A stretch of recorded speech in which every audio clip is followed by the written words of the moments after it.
Estamos pelas manhãs estudando o livro de Atos com o pastor Marcos e durante os cultos da noite estudamos o livro de Gênesis também com o pastor Marcos. Quando nós não temos o pastor Marcos no púlpito, nós estudamos com os outros pastores outros livros. Então comigo, pela manhã, quando eu estou no púlpito pela manhã, nós estudamos a história do profeta Elias, que é um trecho do livro de Reis. À noite, quando eu estou no púlpito, nós estudamos o livro de Jonas. Inclusive, já estamos no finalzinho do livro de Jonas. Falta pouco. 2 versículos apenas e nós já terminaremos o livro de Jonas. Quando os outros pastores assumem o púlpito, pastor Isaac, pastor Robson, pastor Thomas, quando eles assumem o púlpito, outros livros também são expostos sequencialmente. Eclesiastes, Timóteo, Ageu. Então nós temos aí vários livros sendo expostos paralelamente nessa alternância que acontece no púlpito.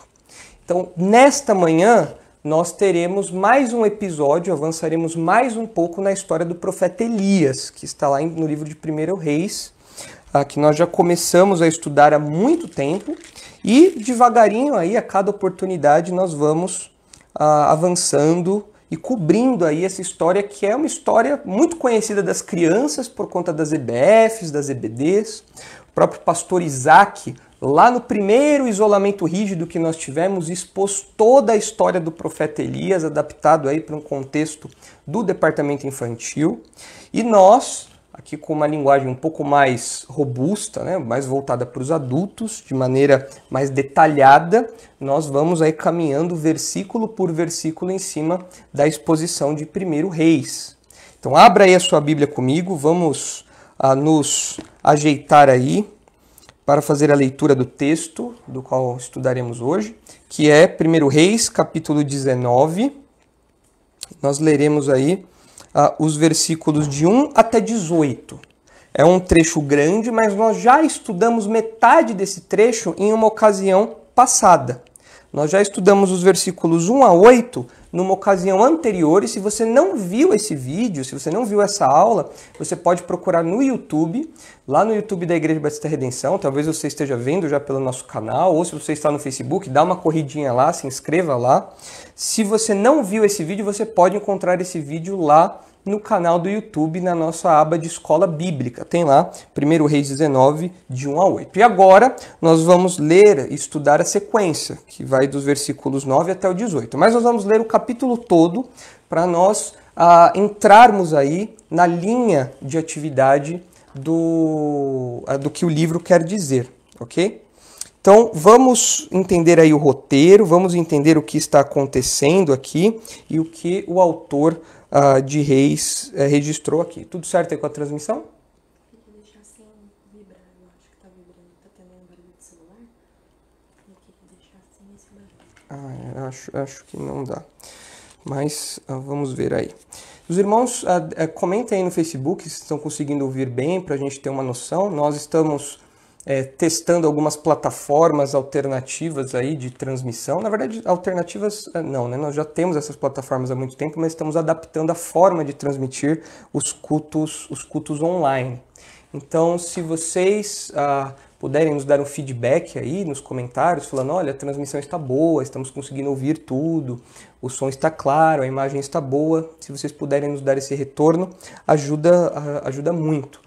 Nós temos equipamentos, temos recursos aqui que estamos empregando na transmissão dos cultos, mas temos algumas limitações técnicas, né? Por exemplo, a internet. Todo mundo em casa assistindo Netflix fica difícil, né? Pessoal, agora nos cultos da noite, por exemplo, a reunião dos jovens, aos sábados, também os cultos de domingo à noite, o pessoal está em casa agora, ao nosso redor aqui, consumindo a banda da internet da região, vendo as séries do Netflix, da Amazon Prime, do Disney Plus, né? Todo mundo vendo aí os filmes e as séries desses streamings, e isso, claro, consome a nossa internet.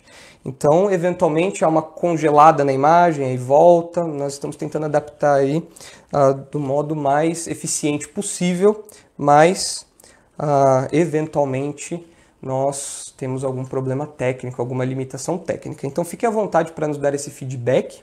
Não vai ser uma transmissão perfeita, eventualmente tem alguma falha aí no meio do caminho por conta desses fatores externos a nós, mas fique à vontade para nos dar esse retorno e nós vamos otimizando aí essas ferramentas, tá ok? Então vamos lá para 1 Reis, capítulo 19. Nós vamos ler os versículos de 1 a 18. Acompanhe aí na sua Bíblia. Se por acaso a imagem travar de algum modo, você continua a leitura e depois você entra junto comigo quando eu voltar, tá ok? Então 1 Reis 19 diz assim: Acabe fez saber a Jezabel tudo quanto Elias havia feito e como matara todos os profetas à espada. Então Jezabel mandou um mensageiro a Elias a dizer-lhe: Façam-me os deuses como lhes aprouver, se amanhã, a estas horas, não fizer eu a tua vida como fizeste a cada um deles. Temendo, pois, Elias, levantou-se para salvar sua vida, se foi, e chegou a Berseba, que pertence a Judá, e ali deixou seu moço. Ele mesmo, porém, se foi ao deserto, caminho de um dia, e veio e se assentou debaixo de um zimbro, e pediu para si a morte, e disse: Basta, toma agora, ó Senhor, a minha alma, pois não sou melhor do que meus pais. Deitou-se e dormiu debaixo do zimbro. Eis que um anjo o tocou e lhe disse: Levanta-te e come. Olhou ele e viu junto à cabeceira um pão cozido sobre pedras em brasa, e uma botija de água. Comeu, bebeu e tornou a dormir. Voltou, segunda vez o anjo do Senhor tocou e lhe disse: Levanta-te e come, porque o caminho te será sobremodo longo. Levantou-se, pois, comeu e bebeu, e com a força daquela comida caminhou 40 dias e 40 noites até o Horebe, monte de Deus. Ali entrou numa caverna onde passou a noite, e eis que lhe veio a palavra do Senhor e lhe disse: Que fazes aqui, Elias? Ele respondeu: Tenho sido zeloso pelo Senhor, Deus dos exércitos, porque os filhos de Israel deixaram a tua aliança, derribaram os teus altares e mataram os teus profetas à espada. E eu fiquei só, e procuram tirar minha vida. Disse-lhe Deus: Sai e põe-te neste monte perante o Senhor. Eis que passava o Senhor, e um grande e forte vento fendia os montes, e despedaçava as penhas diante do Senhor. Porém o Senhor não estava no vento. Depois do vento, um terremoto, mas o Senhor não estava no terremoto. Depois do terremoto, um fogo, mas o Senhor não estava no fogo. E depois do fogo, um cicio tranquilo e suave. Ouvindo Elias, envolveu o rosto no seu manto e, saindo, pôs-se à entrada da caverna. E eis que lhe veio uma voz e lhe disse: Que fazes aqui, Elias? Ele respondeu: Tenho sido em extremo zeloso pelo Senhor, Deus dos exércitos, porque os filhos de Israel deixaram a tua aliança, derribaram os teus altares e mataram os teus profetas à espada. E eu fiquei só e procuram tirar minha vida. Disse-lhe o Senhor: Vai, volta ao teu caminho para o deserto de Damasco, e em chegando lá, unge a Azael, rei sobre a Síria. A Jeú, filho de Ninsi, ungirás rei sobre Israel, e também Eliseu, filho de Safate, de Abel, Meolá, ungirás profeta em teu lugar. Quem escapar à espada de Azael, Jeú o matará. Quem escapar à espada de Jeú, Eliseu o matará. Também conservei em Israel 7.000, todos os joelhos que não se dobraram a Baal e toda a boca que não o beijou. Meus irmãos, vamos orar mais uma vez, pedindo que Deus abençoe o nosso tempo de estudo, para que Ele acalme nosso coração, aí nos dê foco aqui. Vamos orar. Pai, nós estamos agora diante da Sua palavra. Dá-nos a reverência adequada, dá-nos a postura certa, dá-nos um tempo aqui de estudo bíblico com qualidade, que a Sua palavra fale aos nossos corações, que nós possamos ser desafiados, encorajados, exortados. E nós pedimos, Pai, que o Senhor sustente todos os recursos envolvidos na transmissão da Sua palavra, para que ela chegue nos lares com clareza, para que ela chegue nas casas de forma cristalina, e isso envolvendo o recurso humano, que sou eu, bem como os recursos daqueles que estão também, o pastor Thomas, o Douglas, que estão transmitindo a reunião, os recursos tecnológicos empregados para isso, enfim, Senhor, que todos esses recursos sejam usados poderosamente pelo Senhor, para que a Sua palavra chegue mais longe, transformando, edificando vidas por meio da ação do Seu Santo Espírito. E é no nome de Jesus que nós oramos e agradecemos. Amém. Meus irmãos, o que está acontecendo aqui no trecho que nós lemos? Como eu já disse, nós já estudamos os versículos de 1 até o 8. E agora nós precisamos estudar os versículos de 9 a 18, que é a sequência da história. Mas se os irmãos se recordarem, nós estávamos, na primeira vez que estudamos esse trecho, esse capítulo, falando a mensagem central, que a mensagem central desse texto é a seguinte: A oposição do ímpio não impede a ação de Deus. O capítulo 19, dos versículos 1 a 18, fala para nós isso, ensina para nós essa grande verdade, essa verdade principal, essa mensagem central, que a oposição do ímpio não impede a ação de Deus. E por que nós destacamos essa mensagem central neste capítulo? Os irmãos devem se recordar que desde o capítulo 17, quando Elias aparece, acontecem uma série de eventos. Dentre esses eventos, Elias diversas vezes confronta Acabe e chama Israel ao arrependimento. Israel, o reino do norte, havia se desviado, estava adorando a Baal, e com isso a ira de Deus veio sobre o povo, porque eles foram infiéis à aliança, e Deus enviou uma seca prenunciada por Elias. Essa seca durou 3 anos e meio, uma seca que perdurou muito tempo para uma sociedade agropastoril. Isso era terrível, era um verdadeiro despencar da Bolsa de Jerusalém, Jerusalém do Sul, da Bolsa de Samaria, da Bolsa de Jezreel, das cidades ali de Israel. Tudo detonado, destruído ali por conta da seca, a ponto do próprio Acabe ter que sair à procura de água para os seus animais. Elias volta para Israel, retorna de onde ele estava, de onde Deus estava sustentando Elias. Elias volta para Israel, chama Acabe ao arrependimento, o povo ao arrependimento mais uma vez. Então nós temos aquele grande embate no Monte Carmelo, o famoso episódio do Monte Carmelo. E ali, naquela ocasião, Deus envia fogo do céu, o povo percebe que os profetas de Baal eram mentirosos, que Baal não era um Deus, coisa nenhuma, era um ídolo falso. O povo, junto com Elias, mata os profetas de Baal, e então nós temos uma revolução iniciando, pelo menos é o que Elias pensava. E Elias, então, diante daquele cenário, ele sobe ao monte, ora a Deus e vem a chuva vai chegar. E Elias fala para Acabe, corre para o seu palácio porque vem chuva boa aí, vem uma grande chuva. E Elias então pensa que finalmente o povo havia despertado. Finalmente o povo de Israel havia acordado. Finalmente eles abandonariam os ídolos e se voltariam para o Deus de Israel, se voltariam para Javé. Mas, para a frustração de Elias, quando Acabe conta o que aconteceu para Jezabel, sua esposa pagãzaça, sua esposa mega pagã, quando Acabe conta isso para Jezabel, tudo o que aconteceu no Monte Carmelo, a chuva que estava caindo e tudo mais, quando Jezabel fica sabendo disso, ao invés de se arrepender, ao invés de se converter ao Deus de Israel, Jezabel promete a cabeça de Elias numa bandeja. E ela fala que mataria Elias em menos de 24 horas.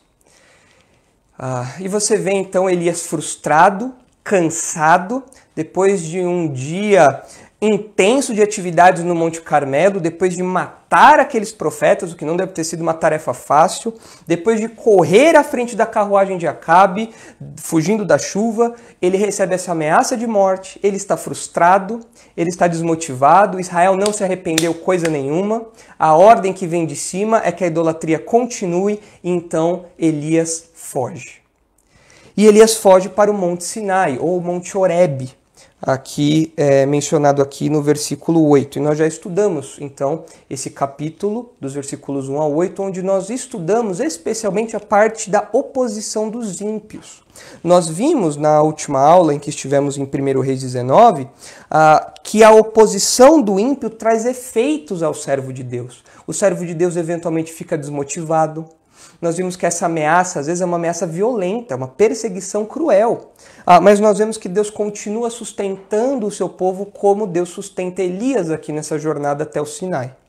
E agora nós vamos focar na ação de Deus. Na aula anterior, nós focamos na oposição do ímpio, que aqui é resumida, é simbolizada, é representada pela postura de Jezabel e de Acabe, e de todo o povo de Israel, que parece que vai continuar pagão.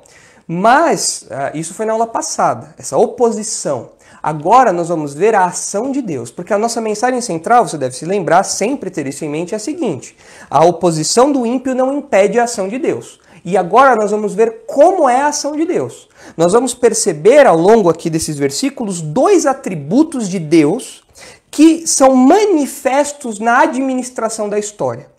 O modo como Deus administra as suas ações, o modo como Deus executa as suas ações, aqui nos versículos 9 a 18, esses versículos mostram para nós dois atributos de Deus.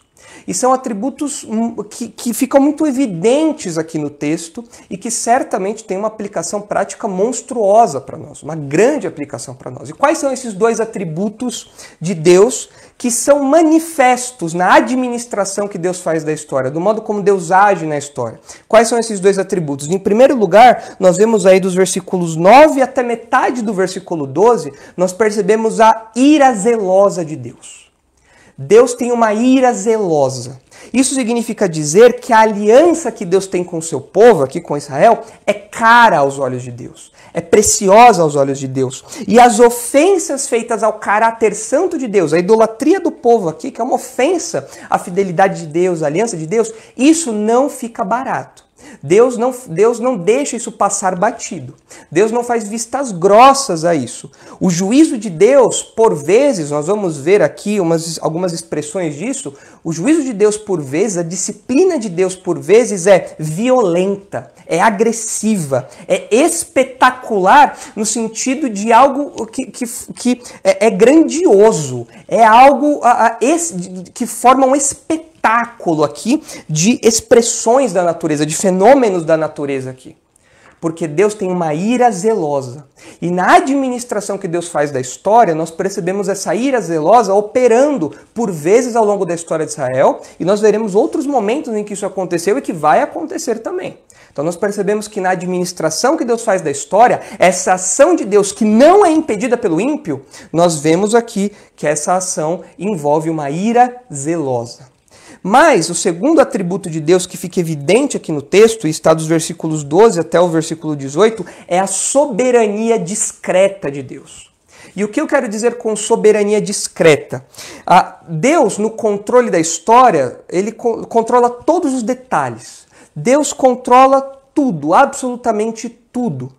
E muitas vezes nós não conseguimos perceber isso de modo claro. Nós sabemos dessa verdade, porque a Bíblia nos diz, mas às vezes essa soberania opera de modo discreto.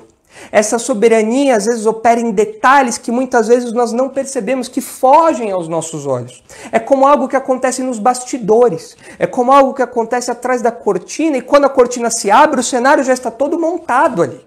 E nós vamos ver que isso acontece aqui na narrativa, dos versículos 9 até o versículo 18. Deus controla todos os fatores da história, Deus administra todos os detalhes da história. E muitas vezes nós nem nos damos conta disso. E Deus está operando aí.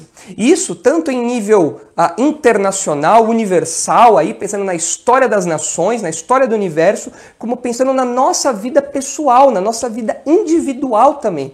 Notem aqui, o profeta é dito ao profeta Elias que ele teria um sucessor, que seria Eliseu. Isso é algo pessoal. Claro, envolve o ministério feito ali, colocado diante de Israel. É algo grandioso, profeta de Deus colocado ali diante de Israel. Mas a nível pessoal, Elias descobre aqui, olha só, Deus está trabalhando, Deus está colocando um sucessor ao meu ministério, que é Eliseu. Então, em nível grandioso, em nível universal, da história universal, ou em níveis pequenos, pessoais, da nossa história individual, nós percebemos essa soberania discreta, que nem sempre faz grandes alardes, nem sempre aparece de modo espetacular. Há um contraste aqui. Há um contraste entre os fenômenos grandiosos pelos quais Deus opera muitas vezes e formas mais discretas da soberania de Deus se expressar ao longo da história. Então são esses dois atributos que nós devemos ter em mente, a ira zelosa de Deus e a soberania discreta do Senhor. Tudo isso mostrando para nós que a oposição do ímpio não impede a ação de Deus. Vamos ver então os versículos aí com mais detalhes, acompanhem aí comigo nos próximos minutos como essa mensagem central e como esses atributos de Deus podem ser percebidos aqui no texto. Se você ainda não compartilhou esse vídeo aí no Facebook, no grupo da família, nos grupos de WhatsApp, agora é a hora de você fazer isso. Você já deveria ter feito, na verdade, né? Mas se você ainda não fez, agora é a hora, para que o pessoal pegue a parte maior aí do estudo bíblico, tá bom? Então vamos ver aí o que diz os versículos 9 a 18. Em primeiro lugar, nós vamos ver a ira zelosa de Deus. O texto começa falando assim, aqui Elias está no Monte Horebe, ou no Monte Sinai, e o versículo 9 fala que ali ele entrou numa caverna onde passou a noite.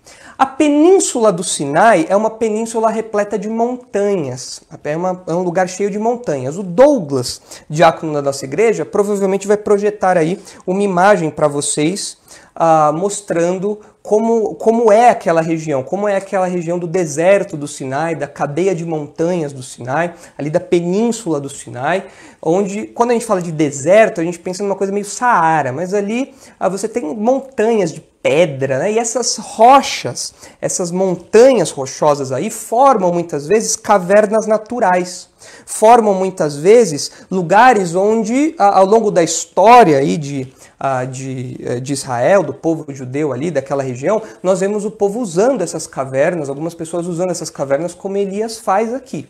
E provavelmente então, nesse cenário que vocês estão vendo aí, Elias estava num desses montes, nós não sabemos exatamente onde é o Monte Sinai, nós temos uma ideia da cadeia de montanhas ali do Sinai, aquela península, e em algum lugar dessa península, dessa cadeia de montanhas, Elias estava lá e muito provavelmente nessas formações naturais aí da região, Elias se protegeu numa dessas cavernas naturais que se formam aí. E o texto fala que lhe veio a palavra do Senhor e lhe disse: "Que fazes aqui, Elias?" E essa pergunta, se vocês repararem, se repete no versículo 13, onde Deus pergunta novamente para Elias, depois dos fenômenos que acontecem aí. Deus pergunta para Elias: "O que você está fazendo aqui, Elias?" Né? E aqui essa pergunta parece que não é uma bronca. O tom no qual Deus conduz a conversa aqui, o tom no qual Deus faz esse questionamento e leva adiante a conversa, não parece um tom de bronca, mas parece uma condução graciosa de Deus para que Elias exponha o que está passando no seu coração, para que Elias exponha as suas questões, para que Elias exponha o que está acontecendo dentro dele. É evidente que Deus já sabia o que estava acontecendo. Aqui Deus não faz uma pergunta a fim de receber informações porque ele não sabe o que estava acontecendo. Nós sabemos pelo relato bíblico que Deus sabe das nossas palavras antes mesmo delas chegarem à língua. Então, evidentemente, Deus sabia o que estava se passando no coração de Elias. Mas nós vemos que nessa condução graciosa que Deus faz dos seus servos, sem forçá-los, né, a responder contra a vontade deles, ou sem fazer o uso frio e impessoal da sua onisciência. Deus sabe de tudo, mas ele não faz um uso frio e impessoal da onisciência. Não, pelo contrário. Ele usa a sua onisciência para interagir conosco. É muito legal ver isso. Que esse atributo magnífico de Deus, grandioso de Deus, que é a sua onisciência, não serve para nos afastar de Deus. Pelo contrário, serve para nos aproximar dele. Porque Deus faz uso da sua onisciência não de uma maneira fria e impessoal, apenas como informações técnicas e sem interagir com os seus servos. Não. Ele pergunta aqui para Elias, mesmo sabendo o que se passava no coração de Elias. Porque ele quer ouvir. Ele quer que Elias exponha a sua questão. E isso parece ser um modo de Deus agir constante. Parece que Deus, várias vezes ao longo da Bíblia, age dessa maneira. Mesmo sabendo do que se passa no coração dos seus servos, ele deseja que os seus servos exponham aquilo a ele. Nós percebemos esse modo de Deus agir. Deus quer que nós, como servos dele, exponhamos verbalmente, de maneira integral, de maneira aberta, de maneira humilde, o que se passa no nosso coração. Que nós nos derramemos diante dele e falemos aquilo que se passa dentro de nós. O livro dos Salmos mostra isso para nós. Vários salmos onde nós vemos o salmista abrindo o coração diante de Deus, sabendo que Deus já sabe de tudo aquilo, mas aquilo tem um efeito positivo na relação do homem com Deus. O próprio Jesus fez isso no Novo Testamento. Se vocês lembrarem dos relatos dos evangelhos, por exemplo, lá em Lucas 8, você deve se lembrar do relato daquela mulher que toca Jesus no meio da multidão e Jesus fala: "Alguém me tocou". E aí os discípulos falam, mas Senhor, ó, tem uma multidão aqui, é evidente que todo mundo te tocou, não dá para saber uma pessoa que te tocou. E então Jesus questiona, não, mas eu sei que alguém me tocou. Por quê? É óbvio que ele sabia quem tinha tocado ele. Ele sabia o nome, o CPF, o RG, o tipo sanguíneo, tudo daquela mulher. Mas ele quer que aquela mulher se exponha. Ele quer que aquela mulher proclame verbalmente a sua fé. E Jesus faz isso. E ainda hoje, no nosso relacionamento com Deus, isso é verdadeiro. Nós nos aproximamos de Deus sabendo que Ele já tem conhecimento de tudo, mas que Ele deseja que nós coloquemos as nossas questões diante dEle. E parece que Deus conduz Elias nesse sentido aqui. Vejam o trato gracioso que Deus tem com os seus servos. Então ele pergunta a ele, Elias, o que você está fazendo aqui? E o versículo 10 continua. Tenho sido muito zeloso pelo Senhor, Deus dos exércitos. Nas nossas versões, não tem esse muito que eu falei aqui no versículo 10. Mas o versículo 10 é igualzinho ao versículo 14. E no versículo 14, as nossas traduções colocaram, tenho sido em extremo zeloso, que é o sentido das palavras que aparecem no hebraico. Então o versículo 10 e o versículo 14 são idênticos. E eu não sei por que os tradutores não colocaram aqui o muito. Há uma ênfase aqui no hebraico. Elias está falando que ele era muito zeloso. E talvez numa leitura corrida nós pensemos, nós imaginemos que o zelo de Elias aqui, que ele era alguém muito zeloso, parece ser, numa leitura corrida, um sinônimo de fidelidade. Então Elias está falando assim, olha, eu sou muito fiel, eu permaneço obediente a Deus, em contraste com os idólatras de Israel, em contraste com o paganismo no qual Israel se colocou. Eu não, eu continuo fiel ao Senhor, eu tenho sido fiel, tenho sofrido até por conta disso. Mas ainda que esse sentido seja possível, ainda que nós vejamos zelo aqui, a palavrinha usada aqui, traduzida como zelo, ainda que nós possamos ver aqui no contexto um aspecto de fidelidade, parece que a palavra que aparece aqui, a palavra hebraica que é empregada aqui, tem um sentido um pouco mais agressivo.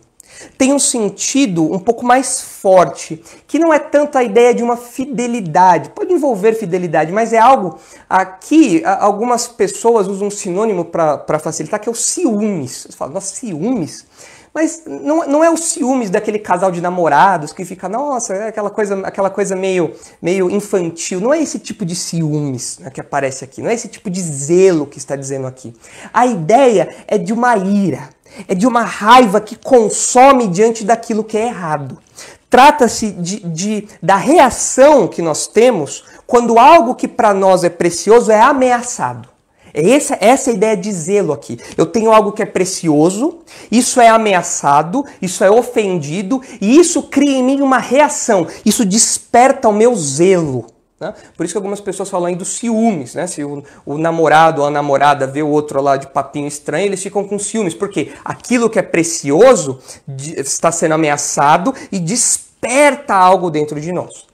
E aqui parece que o sentido é esse. Elias está falando, olha, existe algo que é precioso para mim, e isso está sendo ameaçado, isso está sendo ofendido, e isso me leva à ira. Então nós vemos aqui que Elias está expressando mais uma de suas emoções, provavelmente. Nós já vimos que Elias estava frustrado, cansado, desmotivado, abatido, mas a cesta de emoções de Elias não contém apenas essas coisas um pouquinho mais para baixo, essas coisas um pouquinho mais tristes. Não, existe uma raiva também.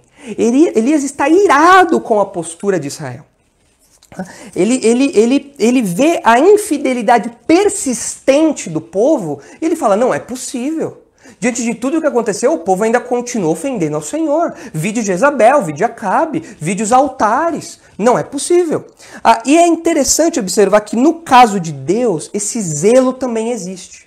Por isso que aqui parece que o sentimento de Elias é essa ira, essa raiva, essa reação a algo que é precioso e está sendo ameaçado ou ofendido. Porque Deus também tem um sentimento parecido com esse. Deus também expressa essa realidade. A idolatria ofende a fidelidade de Deus, ofende a aliança que Deus faz.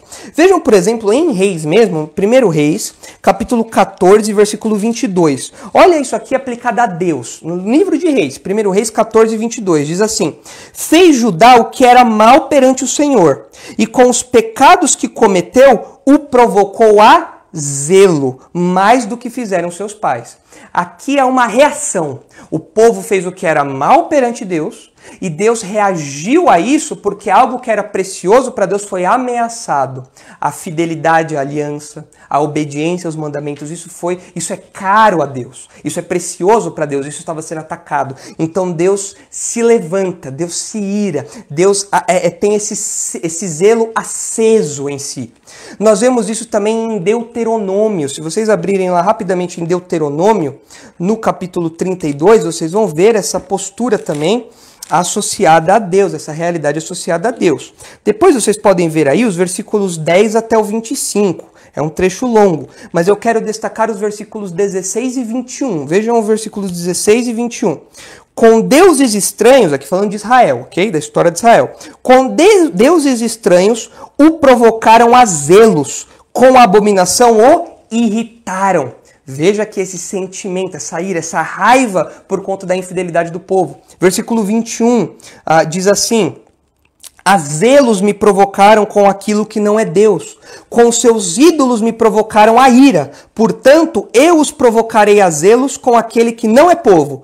Com louca nação os despertarei a ira. E no contexto de Deuteronômio 32, nós percebemos aqui o juízo de Deus vindo sobre um povo que era pagão, sobre um povo que era idólatra, que tinha abandonado a Deus. Vocês veem também essa realidade no Salmo 78. Percebam como parece que esse é o sentimento de Elias aqui. Salmo 78, versículo 58, diz assim: pois o provocaram com os seus altos e o incitaram a zelos com as suas imagens de escultura. De novo aqui, zelo é a mesma palavra, no sentido de algo que está sendo ofendido, ameaçado e que causa uma reação de ira, de raiva, de indignação. Parece que esse é o sentimento de Elias aqui. Um sentimento que é aplicado ao próprio Deus muitas vezes. Elias está partilhando de algo que o próprio Deus experimenta, que o próprio Deus sente. E por que Elias estava irado? Vem a explicação. Ele fala aí no versículo 10. Tenho sido zeloso pelo Senhor, Deus dos exércitos, mostrando que Elias, ao contrário de Israel, reconhecia a realeza e a autoridade de Deus sobre tudo. E ele fala, por quê? Aí vem a explicação. Por que ele está com aquilo? Vem a explicação. Porque esse sentimento tomou conta de Elias. Ele dá o porquê. Ele fala, porque os filhos de Israel deixaram a tua aliança, derribaram os teus altares e mataram os teus profetas à espada. E eu fiquei só e procuram tirar minha vida. Tudo que Elias fala aqui é verdadeiro. Em primeiro lugar, ele fala que os filhos de Israel deixaram a aliança. É verdade, eles se entregaram à adoração a Baal. E com isso, por causa disso, veio a seca, como um castigo ali que já era prenunciado pela aliança mosaica. Se vocês não me adorarem outros deuses, eu vou enviar seca. E a seca veio. Então, de fato, o povo abandonou a aliança de Deus, rejeitou a aliança com Deus.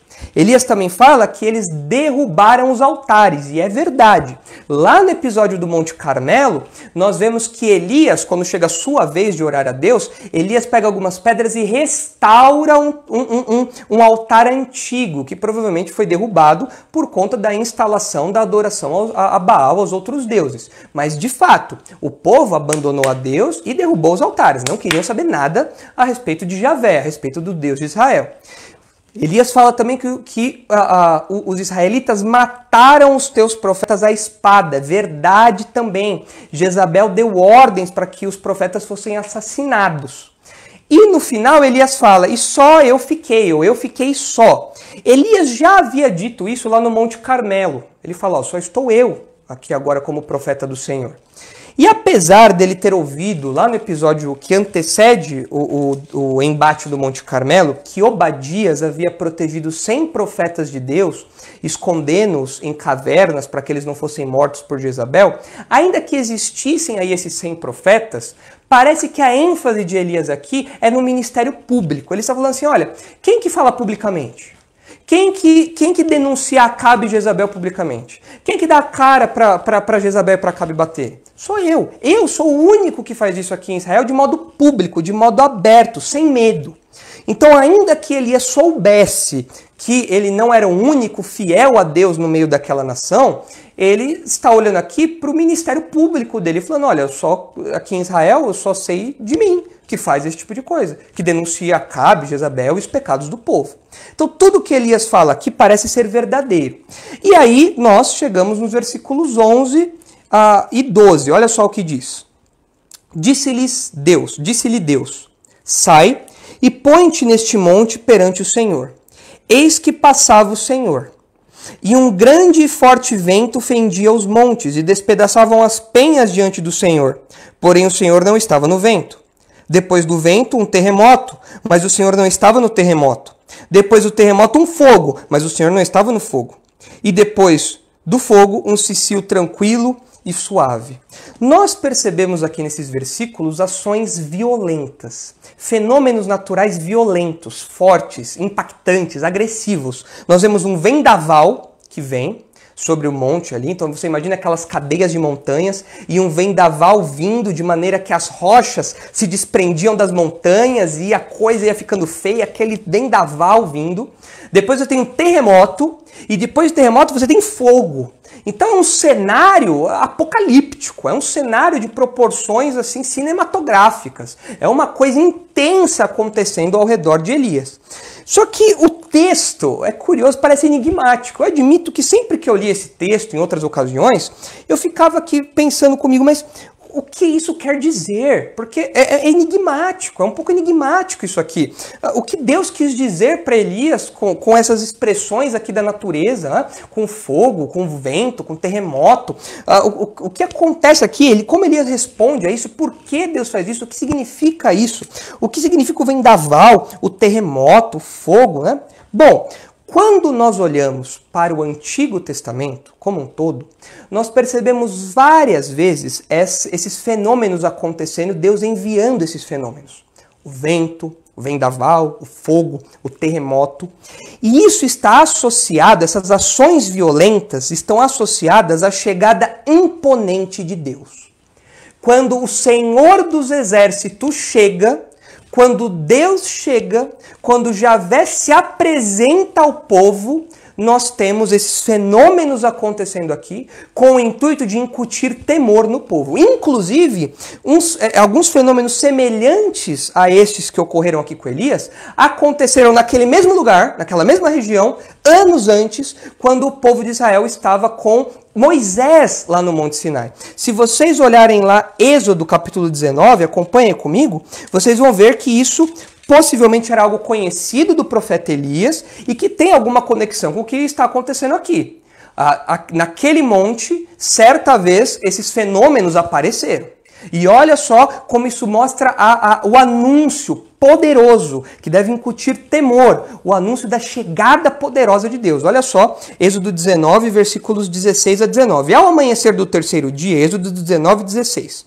Ao amanhecer do terceiro dia, houve trovões e relâmpagos, e uma espessa nuvem sobre o monte, e muito forte clangor de trombeta, de maneira que todo o povo que estava no arraial se estremeceu.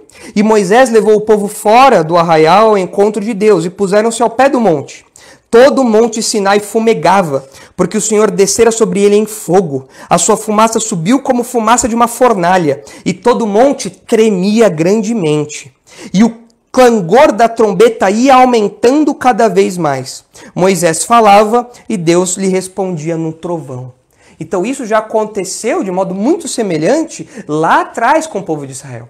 São expressões do poder de Deus, manifestações aí do poder de Deus, da presença imponente de Deus. Você não pode ser indiferente a isso, porque Deus quer incutir temor no povo. Quando eu chego, quando eu me relaciono com o povo, quando eu me relaciono aqui com Moisés, essas expressões mostram o meu poder, a minha fúria. E essas expressões, além do que acontece aqui em Êxodo, nós percebemos que elas também estão associadas ao juízo de Deus. Ao juízo que Deus ministra contra os seus inimigos. Veja o Salmo 18. Vamos fazer aí uma rápida passada por esse texto e também por um texto de Abacuque para ver e entender o que significa tudo isso que está acontecendo, porque é enigmático. é uma passagem que nós ficamos meio sem entender o que está acontecendo ali. No Salmo 18, nós lemos o seguinte, Salmo 18, versículo de 6 a 15. Diz assim, Salmo 18, versículo 6, prestem atenção. Na minha angústia invoquei o Senhor, gritei por socorro ao meu Deus, ele do seu templo ouviu a minha voz e o meu clamor lhe penetrou os ouvidos. Ok? Então até aqui, ó, beleza, algo bom. Deus ouviu o nosso clamor, legal. Mas veja como foi a resposta, a reação de Deus aqui na sequência do Salmo. Então a terra se abalou e tremeu. Vacilaram também os fundamentos dos montes e se estremeceram, porque ele se indignou. Das suas narinas subiu fumaça e fogo devorador da sua boca. Dele saíram brasas ardentes. Baixou eles os céus e desceu, e teve sob os pés densa escuridão. Cavalgava um querubim e voou, sim, levado velozmente nas asas do vento. Das trevas fez um manto em que se ocultou. Escuridade de águas espessas, nuvens dos céus eram seu pavilhão. Do resplendor que diante dele havia, as densas nuvens se desfizeram em granizo e brasas chamejantes. Trovejou então o Senhor nos céus. O Altíssimo levantou a voz, e houve granizo e brasas de fogo. Despediu as suas setas e espalhou os meus inimigos. Multiplicou os seus raios e os desbaratou. Então se viu o leito das águas, e se descobriram os fundamentos do mundo. Pela tua repreensão, Senhor, pelo iroso resfolgar das tuas narinas. Lembre que nós estamos falando aqui da expressão da ira zelosa de Deus. Deus é zeloso, Deus é alguém que zela pela sua aliança e que se ira quando essa aliança é ofendida, quando essa aliança é desprezada. E como Deus expressa isso? Muitas vezes por meio desses fenômenos naturais que estão acontecendo com Elias.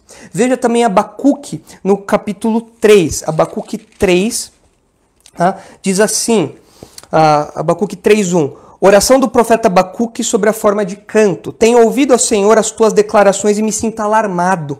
Aviva a tua obra, Senhor, no decorrer dos anos, e no decurso dos anos faze-a conhecida. Na tua ira, lembra-te da misericórdia. Deus vem de Temã, e do monte Parã vem o santo. A sua glória cobre os céus e a terra se enche do seu louvor. O seu resplendor é como a luz, raios brilham da sua mão, e ali está velado o seu poder. Adiante dele vai a peste, e a pestilência segue os seus passos. Ele para e faz tremer a terra, olha e sacode as nações. Esmigalham-se os montes primitivos, os outeiros eternos se abatem, os caminhos de Deus são eternos. E aí a narrativa continua falando dessa ação poderosa de Deus, dessa ira que se revela na criação. Desses fenômenos naturais que envolvem o tremor, o fogo, o vendaval e tudo mais. Então nós percebemos aqui que essas expressões que o autor de Reis coloca para nós, que aconteceram ali com Elias, são expressões da ira de Deus também.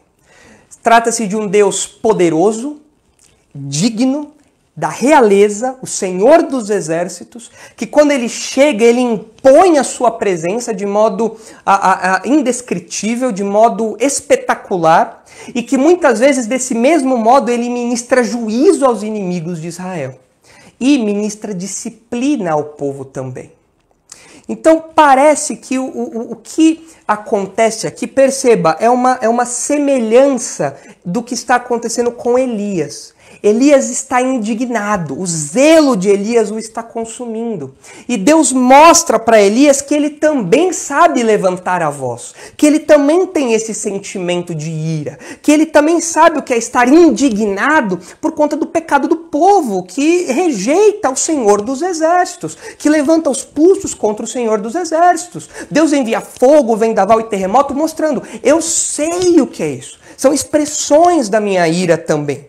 Então a provável vontade de Elias aqui, quando ele apresenta sua causa para Deus, quando ele apresenta sua causa para Javé, a provável vontade de Elias é que Deus faça com o povo o que aconteceu lá em Deuteronômio, o que acontece ali nos profetas, no Salmo. Senhor, manda fogo, consome, faz com que o povo se arrependa, volte ao Senhor, que eles atentem à sua ira. O Senhor é um Deus zeloso, eu tenho sido zeloso, isso tem me ofendido, imagine ao Senhor então. Então parece que é uma semelhança de sentimentos aqui.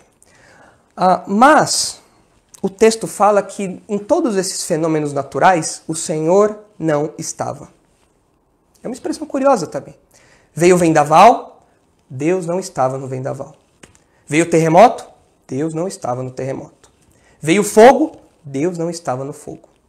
E o que quer dizer isso? Bom, isso nos ensina que apesar de Deus se irar, apesar de Deus expressar a sua ira nesses termos muitas vezes, nem sempre Deus faz isso. No modo de Deus administrar a história, por vezes ele manda terremotos, fogo, vendaval, mostrando a sua presença poderosa, que deve ser respeitada, reverenciada, e trazendo juízo e disciplina ao povo e às nações inimigas de Israel. Mas nem sempre Deus faz isso. Nem sempre Deus está no vento, no terremoto ou no fogo. Nem sempre. Nem sempre Deus age dessa forma. E nós aprendemos com isso que nosso Deus é um Deus que se ira. Sim, é claro, ele é um Deus zeloso pela sua santidade, pela sua misericórdia, pela sua graça, pela sua aliança. Deus zela pelo caráter santo dele. E as ofensas feitas a Deus não passam batido. Deus não ignora essas ofensas. Mas nem sempre Deus traz o castigo nesses termos que aparecem aqui. Nem sempre Deus expressa a sua ira nesses termos que aparecem aqui. Nem sempre Deus age dessa forma. Mas é certo que, ainda que nós não vejamos Deus agindo dessa forma hoje, nós não vemos Brasília pegando fogo, nós não vemos Brasília lá na bancada evangélica, aquela bancada idólatra, aquela bancada que nem de crente é. Nós não vemos Deus trazendo juízo ali, nesses termos aqui, Brasília tendo terremoto, vendaval, fogo. Nós não vemos isso acontecendo com os pagãos hoje, com os incrédulos que nos atormentam. Nós não vemos Deus despejando a sua ira nesses termos. Nós sabemos que Deus despeja, sim, a sua ira sobre a humanidade. Nós aprendemos isso em Romanos 1. O fato de Deus entregar o povo a promiscuidade do povo, isso já é uma expressão da ira de Deus. Mas nesses termos catastróficos, espetaculares que aparecem aqui, nós não vemos isso acontecendo hoje. Pelo menos não com frequência. Me recordo de nenhum episódio recente da história em que isso tenha acontecido.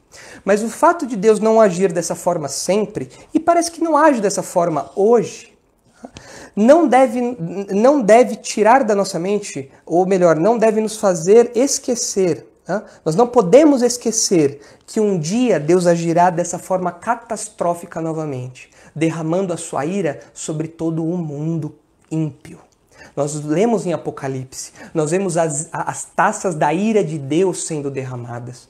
E quando nós vemos o relato de Apocalipse, nós vemos terremotos, nós vemos fogo, nós vemos catástrofes naturais dizimando a humanidade, expressão da ira de Deus contra o pecado, em termos de catástrofes, em termos espetaculares, em termos de fenômenos naturais nunca antes vistos. Um dia Deus vai derramar a sua ira nesses termos aqui, novamente. Deus expressará também a sua ira em termos eternos. Quando nós olhamos para Apocalipse, para o que vai acontecer ali, nós lembramos, Deus não é indiferente ao pecado do homem. E um dia, Deus vai derramar essa ira de modo catastrófico e isso vai se estender aí para efeitos eternos. A ira de Deus será derramada em termos eternos. Se você olhar 1 Tessalonicenses, quando Paulo escreve a primeira carta aos Tessalonicenses, você vê ali uma expressãozinha que nos lembra disso. Se você ainda está debaixo da ira de Deus, você não pode tratar isso como se fosse algo dispensável, algo que você ignora. Não é. A ira de Deus não pode ser ignorada. Quando Deus se apresenta, a sua presença é uma presença que tem que incutir temor em nós. Quando Deus despeja a sua ira, não queira estar perto. Não queira estar perto quando Deus derrama a sua ira nesses termos que são apresentados aqui no Monte Sinai. E veja como isso nos lembra da ira eterna de Deus. Veja aqui a 1 Tessalonicenses 1, versículo 8. Diz assim: porque de vós repercutiu a palavra do Senhor não só na Macedônia e Acaia, mas também por toda parte se divulgou a vossa fé para com Deus, a tal ponto de não termos necessidade de acrescentar coisa alguma.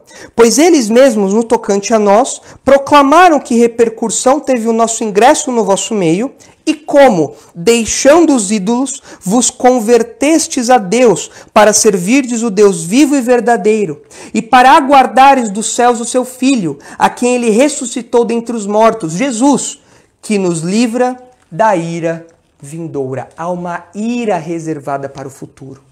Há uma ira escatológica. Essa ira vai se expressar em termos catastróficos, fenômenos naturais. A criação será desfeita. E essa ira também se expressa em termos eternos. E Jesus é quem livra dessa ira.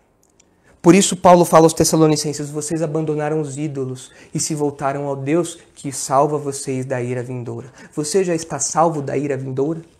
Você já foi salvo dessa ira catastrófica, dessa ira espetacular e dessa ira eterna que virá sobre os ímpios, que virá sobre aqueles que rejeitam a Deus? Você já está livre dessa ira? Você já aguarda do céu a Jesus Cristo? Você já aguarda a volta dele? Você já se converteu ao Deus verdadeiro, ao Deus vivo, abandonando os ídolos? Se você não fez isso ainda, essa ira vindoura é para você. Seja em termos catastróficos, seja em termos eternos. Há uma ira reservada para você. Porque nosso Deus é um Deus que mostra, um dos seus atributos é a ira zelosa. Não se brinca com a santidade de Deus. Deus não faz pouco caso da sua santidade, da sua aliança, da sua fidelidade. E o zelo que Elias tem por Deus, esse zelo pelas coisas de Deus, que é essa indignação diante das ofensas que Israel faz a Deus, esse zelo de Elias é exemplar a nós. Quando nós lemos o relato de João, capítulo 2, quando Jesus está lá no templo e ele vê os cambistas, ele vê todo aquele mercado ali no templo, aquela coisa bagunçada, aquela coisa desrespeitosa, aquela coisa que claramente não tinha nada a ver com o que deveria ser o templo. Quando Jesus vê isso, ele se ira, e aqui é uma ira santa. É uma ira semelhante a de Elias. Inclusive, João cita para nós o Salmo 69. E o Salmo 69 usa o zelo aqui também no sentido de algo que incomoda, que deixa indignado, que nos faz agir diante de algo precioso que está sendo ofendido e desrespeitado. Jesus tem essa ira, tem esse zelo pelas coisas de Deus. Nós devemos aprender com Elias. Nós temos que aprender com Jesus esse zelo que nós precisamos ter. Senhor, eu estou indignado. Eu tenho sido zeloso porque as igrejas ao nosso redor, que se chamam igrejas, têm blasfemado o seu nome. Tem brincado com o seu nome. Os que se dizem profetas têm mentido em seu nome. Senhor, isso me deixa indignado. Isso me deixa consternado. Senhor, eu estou irado porque eu vejo como as pessoas desrespeitam o Senhor e falam que estão agindo em seu nome. Eu estou indignado com as coisas que eles atribuem ao Espírito Santo e falando que aquilo é algo de Deus, sabendo que não é. Aquilo não tem nada a ver com o Espírito Santo de Deus. Isso nos deixa indignados. Isso nos deixa com o zelo ardente pelas coisas de Deus, porque a palavra de Deus está sendo ofendida, o próprio Deus está sendo ofendido, blasfemado. Nós temos o hábito aqui na nossa igreja, os pastores da igreja atacam fortemente, abertamente o pentecostalismo. Por quê? Porque há um zelo pela sã doutrina. Quando a sã doutrina é atacada, nós nos iramos, nós nos indignamos, nós nos levantamos contra, como Elias faz aqui, como o próprio Jesus fez no templo, como o próprio Deus faz diante das ofensas, da infidelidade persistente do povo. Há um registro de João Calvino, quando ele escreve uma carta a uma rainha de Navarra. Ele escreve uma carta e nessa carta a rainha o João Calvino escreveu um material criticando uma seita que tinha surgido, um grupo que estava se desviando dessa doutrina, e ele escreve um material sobre isso. Essa rainha não gosta dessa atitude de João Calvino, porque os seus servos estavam envolvidos aí nessa seita, nesse grupo, e ela escreve para João Calvino falando que não gostou. E João Calvino escreve uma carta de novo para ela.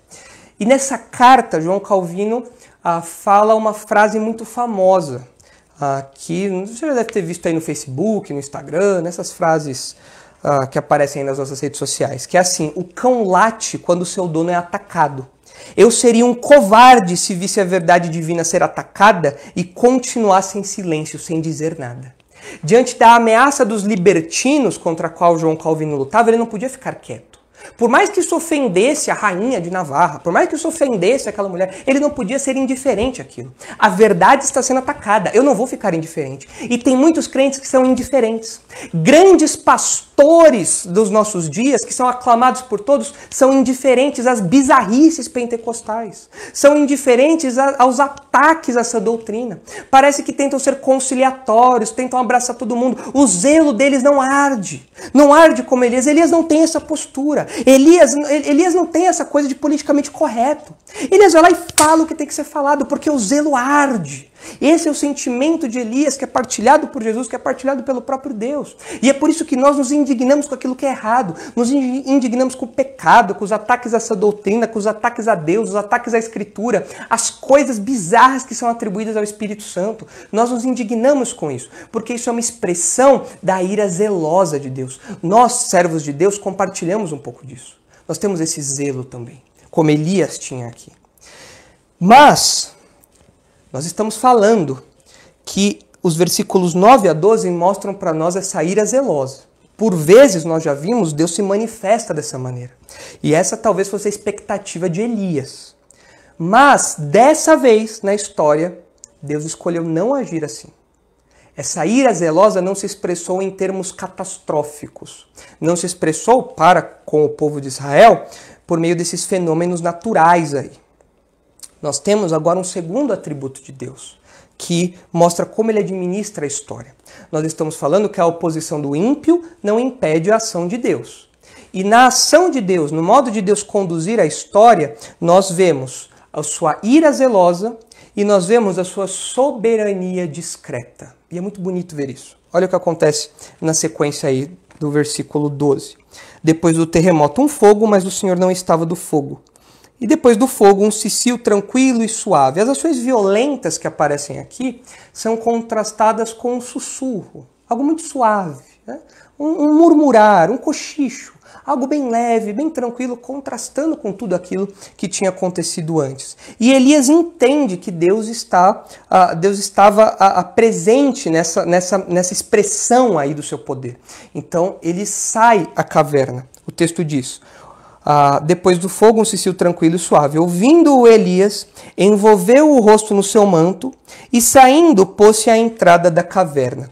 Elias envolveu o rosto como uma postura de temor. É curioso, nós vemos que Moisés, quando diante de Deus, também cobriu o rosto. Os serafins, lá na visão de Isaías 6, eles têm asas e com um par de asas eles cobrem o rosto também diante da glória de Deus. Nós vemos aqui, diante da presença de Deus, aquela presença poderosa de Deus, aquela presença do Senhor dos Exércitos, a nossa postura deve ser uma postura de temor, como aconteceu com Moisés e como acontece com Elias aqui, como acontece com os serafins de Isaías 6. Essa deve ser a nossa postura. Cobrir o rosto aqui é uma expressão de temor. Eu estou com medo. Por quê? Porque o texto de Êxodo, capítulo 33, lá na experiência que Moisés teve no Monte Sinai, nós aprendemos que Deus não pode ser visto, ninguém pode ver a Deus, porque essa pessoa morre, é algo fatal. A glória de Deus não pode ser vista em sua plenitude. E Elias, certamente sabendo disso, sabendo que Deus estava ali, de algum modo se expressando ali para Elias, então Elias cobre o seu rosto numa expressão de temor. E é muito importante que nós, como crentes, tenhamos essa postura aqui também. Não de cobrir o nosso rosto literalmente, ou usando véu, qualquer coisa do tipo, mas uma postura de temor quando nós nos referimos a Deus.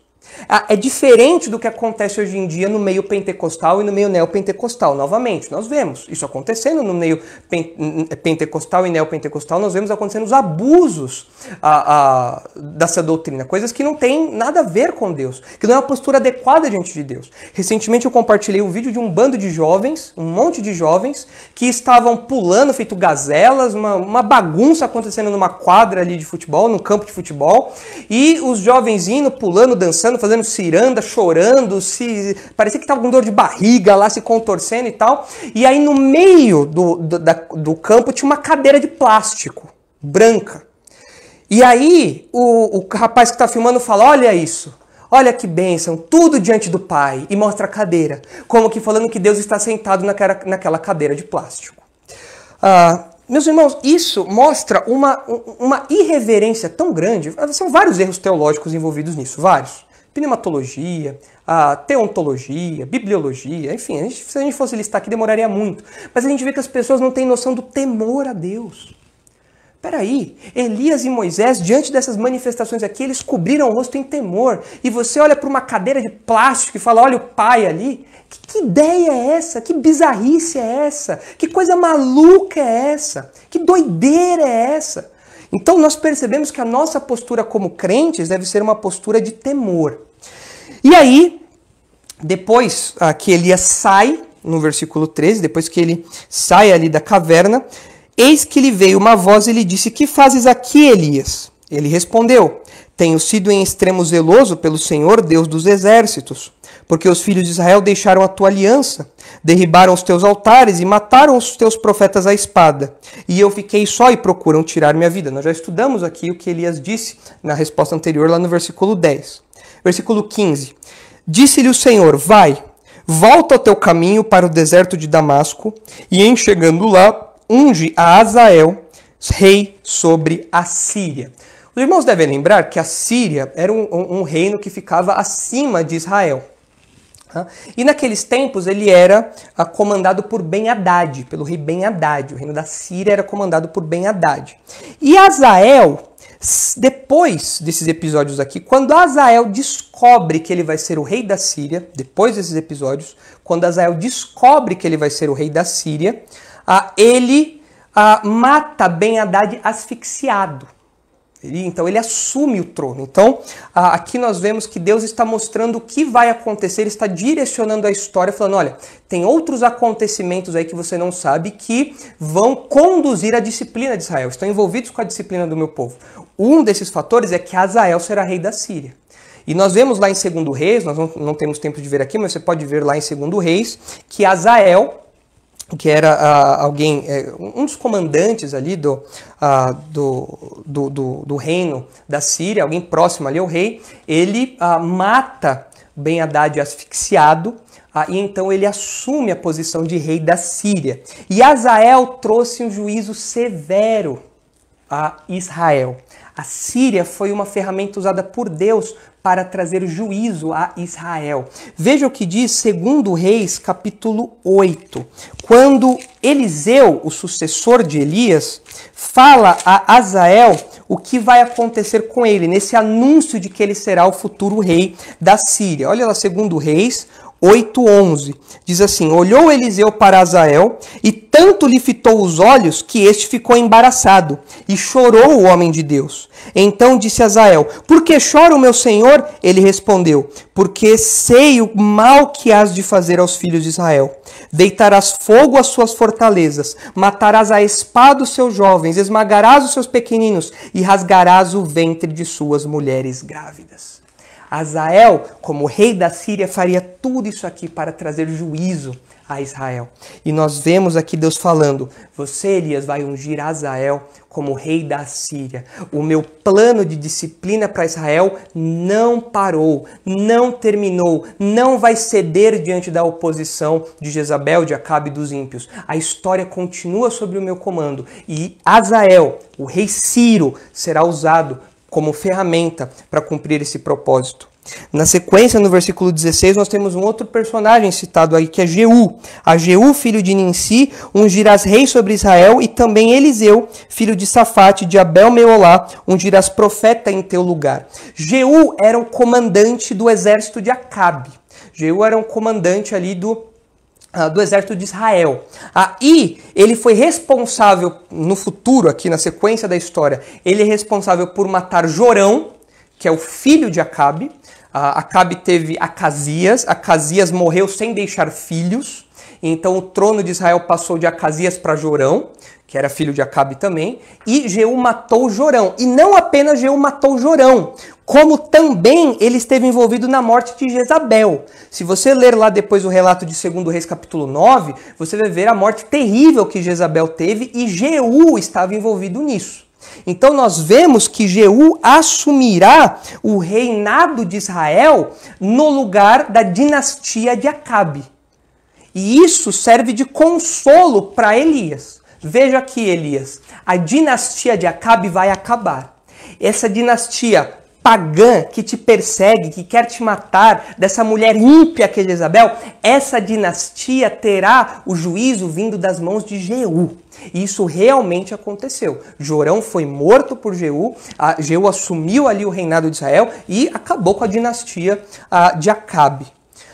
E isso tem uma aplicaçãozinha interessante, esse consolo que Deus dá para Elias tem uma aplicaçãozinha interessante para a nossa vida. Nós aprendemos que o mal não dura para sempre. O mal não perdura para sempre. O regozijo dos ímpios não dura para sempre. A oposição dos ímpios não dura para sempre. Quando Deus determinar, dentro do seu plano soberano, o juízo virá sobre os ímpios, isso vai acontecer. O mal não perdura para sempre. O mal não vence para sempre. Há um momento em que Deus traz juízo sobre os ímpios. O versículo 16 fala também de Eliseu, que deveria ser ungido a profeta no lugar de Elias. Né? Então Deus mostra para Elias que o ministério de disciplina, de confronto à infidelidade de Israel, não terminaria com Elias.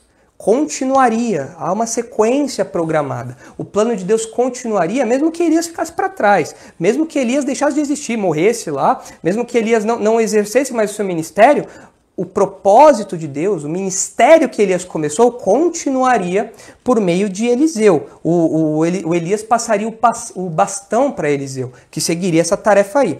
Tanto que, se você for observar ao longo do relato de Reis, você vai reparar que Elias só ungiu a Eliseu. Azael foi ungido pelo próprio Eliseu, porque Eliseu mencionou, nós lemos aqui o texto, Eliseu mencionou o cargo que Azael ocuparia. E Jeú foi comissionado por um servo de Eliseu, que foi até a Jeú e o ungiu. E Eliseu foi ungido quando Elias, na sequência do relato, Elias joga sua capa sobre Eliseu. Então aqui a gente tem que entender a expressão ungir, não no sentido técnico que nós estamos acostumados, como sacerdotes e tudo mais que tinham óleo derramado, mas aqui parece ser um sentido mais geral, como alguém que é comissionado para uma tarefa. Você será comissionado para uma tarefa. Elias comissionou Eliseu para uma tarefa e, por meio de Eliseu, nós temos Azael e Jeú sendo comissionados também para as tarefas seguintes. Versículo 17 reforça isso, falando: quem escapar à espada de Azael, Jeú o matará. Quem escapar à espada de Jeú, Eliseu o matará. Ou seja, Deus não deixa pontas soltas na história. Nada foge ao seu controle. E o versículo 18 termina: também conservei em Israel 7.000, todos os joelhos que não se dobraram a Baal e toda a boca que não o beijou. Nós não teremos tempo de estudar aqui em detalhes o versículo 18, porque nosso tempo já está avançado. Mas os irmãos podem ver depois Romanos capítulo 11, dos versículos 1 a 5, quando o apóstolo Paulo cita esse episódio aqui. Ele cita as palavras de Elias e cita a resposta que Deus dá, dos 7.000 que se mantiveram fiel. E Paulo, em Romanos 11, usa esse episódio para falar, olha, Deus não rejeitou os judeus. Assim como na época de Elias havia ali alguns que foram preservados pela graça de Deus, ainda hoje, diante aí da mensagem do Evangelho e diante da rejeição que os judeus tiveram ao Messias, ainda hoje Deus tem um remanescente fiel. Alguns judeus que se converteram ao Evangelho já agora. Ou seja, Deus tem planos para Israel e agora há um remanescente fiel. Pessoas que ouviram o Evangelho, judeus que ouviram o Evangelho e se converteram. Isso está lá em Romanos, capítulo 11, versículos 1 a 5. O próprio apóstolo Paulo é um exemplo disso. Ele se coloca como exemplo disso em Romanos 11. Então vocês podem ver essa citação que é feita lá no Novo Testamento. Nós não teremos tempo de ver aqui, mas ela é importante. E o texto fala sobre beijar, né, o ídolo, né, e não se dobraram a Baal e toda a boca que não o beijou. O ato de beijar o ídolo era o ato de beijar, de forma geral, era algo associado à reverência tanto a deuses pagãos como reis. Nós temos algumas referências disso em Oséias, também nos Salmos, beije o filho para que não se ire, né? E por mais que isso pareça estranho para nós, você fala assim, mas hoje em dia ninguém mais beija ídolo, né? Você que pensa. O Douglas vai colocar aí para nós uma estátua de bronze de São Pedro, que está lá no Vaticano. Você vê aí a imagem da estátua, provavelmente você está vendo aí a imagem da estátua. E essa estátua de bronze de São Pedro, você deve observar, ela fica numa altura acessível ali às pessoas. E essa estátua tem dois pés. O pé direito de Pedro está à frente e o pé esquerdo está um pouquinho recolhido ali atrás. Se o Douglas der para nós o zoom aí dessa imagem, vocês vão observar que um dos pés está totalmente deformado. No zoom aí dessa estátua, vocês vão ver que um dos pés está totalmente deformado. E o outro está deformado, mas um pouquinho menos deformado. Você fala, nossa, mas Pedro tinha um pé tão feio assim? Não, é porque, quer dizer, eu não sei como era o pé de Pedro, né? Mas o fato é que essa estátua, até hoje, ela recebe passadas de mão e beijos dos fiéis. Por isso que o pé dessa estátua de bronze está do jeito que vocês veem aí na tela. Está totalmente desfigurado. Esse pé que está mais adiante está totalmente desfigurado. Porque as pessoas passam lá, colocam a mão, beijam, né? Imagina, tempos de Covid, que nojo isso daí, né? Vai ver o Covid começou lá, né? O pessoal transmitindo Covid lá no Vaticano, lá em Roma. É umas coisas que não tem cabimento. Mas isso acontece ainda hoje. Os fiéis da Igreja Católica visitam lá a estátua de bronze de São Pedro, passam a mão e beijam aquele pé. Então todo mundo beijando, uma coisa nojenta, né? Antes da pandemia nem devia esterilizar aquilo com álcool, nem nada. Coisa bizarra. Desde aqueles dias de Elias até hoje, esse hábito idólatra persiste. Vejam, o tempo passa, mas a idolatria continua exatamente a mesma. E, meus irmãos, o que nós aprendemos diante disso tudo aqui, desse segundo ponto, onde nós vemos a soberania discreta de Deus?